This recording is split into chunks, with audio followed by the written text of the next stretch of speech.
What if I told you that the most disciplined people alive today aren't Navy SEALs, elite athletes, or Silicon Valley CEOs? They're warriors who died over 400 years ago. Yeah, the samurai. And here's the wild part. Their morning habits? You can steal every single one of them starting tomorrow. Most of us roll out of bed, grab our phone within the first 30 seconds, and suddenly, boom, we're anxious, distracted, and already playing catch-up with life before we've even brushed our teeth. Sound familiar? That's not a morning routine. That's a slow surrender. But the samurai? They engineered their mornings like a weapon. Every single habit was built with one purpose: to create a mind and body that absolutely could not be broken. And today, I'm going to walk you through exactly what they did and how you can use it to transform your own mornings forever. Stick around, because habit number 4 might genuinely change how you think about discipline for the rest of your life. Before we get into the actual habits, you need to understand why the samurai treated their mornings the way they did. Because if you just copy the actions without understanding the mindset, it's like wearing a suit of armor with nothing underneath. The samurai followed a code called Bushido, the way of the warrior. And at the core of Bushido was this almost uncomfortable idea that every morning could be your last. Now, before you roll your eyes and say, okay, that's dramatic, hear me out. The samurai called this philosophy memento mori. Well, the Romans coined the term, but the samurai lived it. They would literally begin each day by meditating on their own death. Not in a dark, depressing way, more like they were clearing the noise. When you accept that today might be it, suddenly the trivial stuff, the notifications, the drama, the excuses, it all falls away. Think about it. When you know the meeting is in an hour, you stop procrastinating. The deadline creates focus. The samurai just applied that same pressure to their entire life, starting from the moment they woke up. And that's the foundation everything else is built on. So now, when I walk you through these habits, remember, they weren't doing this stuff to be productive or aesthetic or build a morning routine for Instagram. They did it because they genuinely believed the quality of their morning determined whether they lived or died. That's a different level of commitment. And honestly, we could all use a little bit of that energy. But here's where it gets really interesting. The very first thing they did when they woke up wasn't what most people expect. Habit 1. Rising before the sun. The samurai woke up before dawn, not because some wellness guru told them to, but because those quiet hours before the world woke up were theirs, uninterrupted, sacred. There's actually a Japanese concept called asa okite. Roughly translated, it means the reward of early rising. And the samurai believed that the early morning hours carried a unique energy, a clarity that disappeared once the chaos of the day began. Modern science, weirdly enough, backs this up. Cortisol, your body's natural alertness hormone, peaks in the early morning. Your prefrontal cortex, the part of your brain responsible for focus and decision-making, is freshest right after sleep.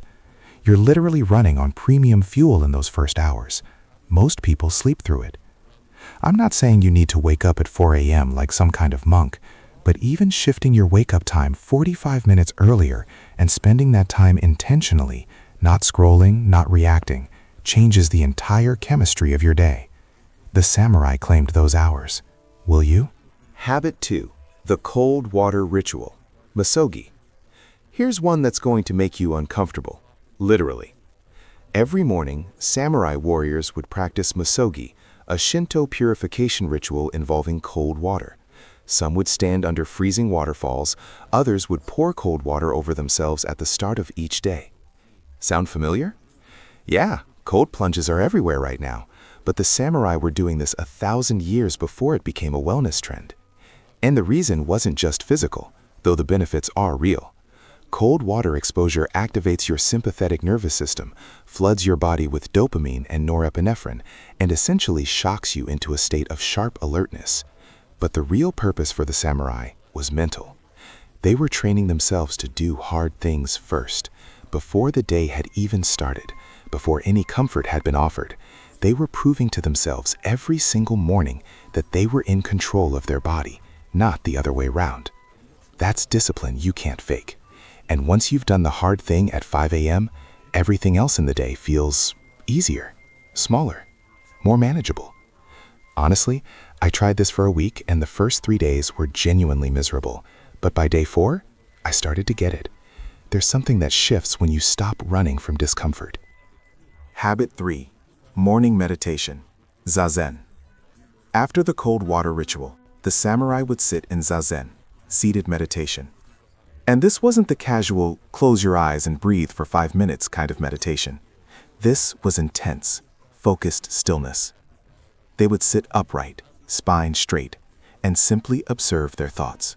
No judgment, no reaction, just watching the mind the same way you'd watch clouds move across the sky. The purpose? To train the gap between stimulus and response. In battle, a samurai who reacted emotionally was a samurai who died. So they trained their minds every morning to slow down, to respond rather than react, to stay calm in the middle of chaos. Think about your worst days, the ones where everything goes sideways. Usually, it's not the situation that breaks you, it's your reaction to it. The samurai meditated every morning, specifically so that no situation could hijack their mind. 10 minutes of real, intentional stillness in the morning, that's all it takes to start building that same gap. But here's the habit that most people completely overlook, and it might be the most powerful one on this list. You into a state of sharp alertness. But the real purpose for the samurai was mental. Habit 4. The daily review of death. Shino Meso. Okay, stay with me on this one. Every morning, samurai warriors would spend time in a practice called Shino Meso, death meditation. They would visualize their own death in vivid detail, not to be morbid, but to answer one critical question before the day began. If today was my last day, am I living the right way? It's uncomfortable, I know, but think about what that question does. It cuts through everything fake, everything performative, every excuse you've been holding on to. The samurai who genuinely sat with that question every morning, they didn't waste time on things that didn't matter. They weren't distracted by petty drama. They knew what was important because they'd already imagined losing it all. This is actually being studied now. Psychologists call it negative visualization, and research shows it makes people more grateful, more focused, and paradoxically, more motivated. Not because they're pessimistic, because they've already faced the worst and found clarity on the other side. Try this tomorrow morning, just 5 minutes. Sit quietly and ask yourself, if today was my last, would I be proud of what I'm doing with my time? The answer will tell you everything. Habit 5. Physical training. Suburi. The samurai didn't skip leg day, or any day for that matter. Every single morning, they performed suburi, solo sword practice. Hundreds of repetitions, the same movements over and over, until they were so deeply embedded in the body that they required zero thought in combat. And here's what's fascinating. They weren't just building physical strength, they were building mental reliability. The confidence that comes from knowing you've already put in the work, before breakfast, before anyone was watching. There's a concept in modern psychology called identity-based habits. The idea that every action you take is a vote for the kind of person you are. When a samurai swung his sword 200 times at 5 a.m., he wasn't just training his body, he was voting for his identity as a warrior, over and over, every single morning. You don't need a sword. You need something physical that you do deliberately, every morning, before the day has a chance to make excuses for you. Even 15 minutes, even just movement. The act of showing up for your body first thing in the morning tells your brain, I am someone who does hard things. And that belief, stacked day after day, becomes unbreakable. So let's bring this full circle. The samurai's morning wasn't a checklist. It wasn't a productivity hack. It was a ceremony, a daily commitment to showing up as the best, most disciplined, most intentional version of themselves, before the world could get to them, before distraction, comfort, or fear could creep in and water them down. They woke before the sun. They embraced discomfort. They stilled their minds. They faced their mortality. They trained their bodies. And they did it every single day. Here's what that does over time. It doesn't just build discipline, it builds identity. You stop being someone who tries to be disciplined and start being someone who simply is disciplined, because your mornings have proven it to you 1,000 times over. The samurai called this Kaizen, continuous incremental improvement, not overnight transformation, just a little better every morning, compounded over a lifetime. You don't need to overhaul your entire life tomorrow. You don't need to wake up at 4 a.m. and pour ice water on yourself on day 1. But pick one habit from this video, just one. Start tomorrow morning.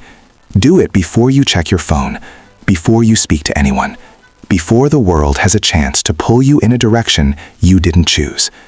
That one small act of intentionality, that's how it starts. That's how the samurai started. And that's exactly how you build something unbreakable. Now, here's what I want to know. Which of these habits are you going to try first?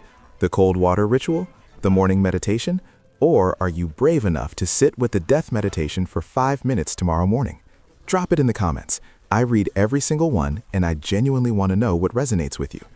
And if this video shifted something for you, if it made you think even slightly differently about how you start your day, then share it with someone who needs it, because discipline isn't something you're born with, it's something you build, one morning at a time. If you want to go deeper on building unbreakable mental habits, the next video is already queued up, and it picks up exactly where this one left off. Don't sleep on it. See you tomorrow. Rise early.